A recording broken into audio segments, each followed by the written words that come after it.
کہتے ہیں کہ پیسہ خدا نہیں ہوتا ہے، مگر خدا کی قسم خدا سے کم بھی نہیں ہوتا ہے.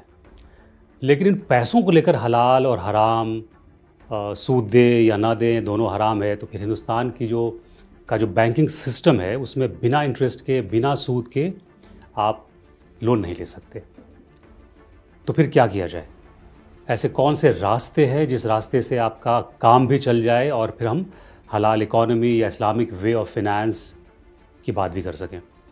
تو مجھے پیسوں کی سمجھ نہیں ہے بالکل بھی. تو آج میں نے جو ایکسپرٹ کو بلایا ہے وہ بےحد قابل انسان ہے، انٹرپرینور ہیں اور اسلامک فنانس کے ایکسپرٹ بھی ہیں، جناب عمر صدیقی صاحب. بہت بہت استقبال. شکریہ بہت بہت. پیسہ حرام ہوتا ہے کیا؟ بالکل نہیں. تو پھر یہ حرام اور حلال اکانومی کی جو ہم بات کرتے ہیں، تو یہ لفظ حلال اکانومی یا اکانومی سے پہلے حلال، یہ کیسے آیا؟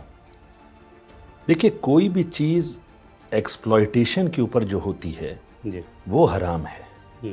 ویسے بھی آپ سوسائٹی میں اگر دیکھیں تو جہاں پر بھی ظلم ہوگا، ایکسپلائٹیشن ہوگا، وہ حرام ہے. وہ کوئی بھی کسی پر کر رہا ہو، اس میں نہ کوئی ریلیجن کا کوئی رول ہے، نہ کوئی انسان کے بیک گراؤنڈ کا رول ہے. کہیں پر بھی ایکسپلائٹیشن ہے، بنیادی چیز یہ ہے کہ ایکسپلائٹیشن از حرام. جی. So that is the most important part.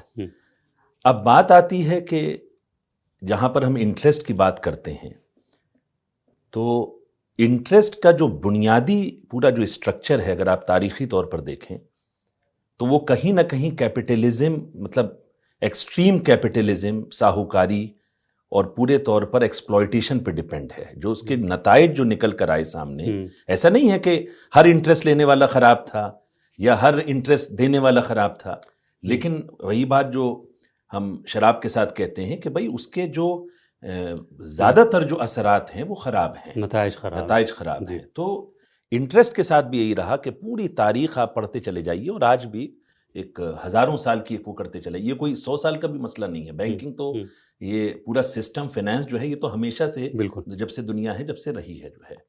تو پیسہ بالکل حرام نہیں ہے، لیکن پیسے کا ایکسپلائٹیشن حرام ہے.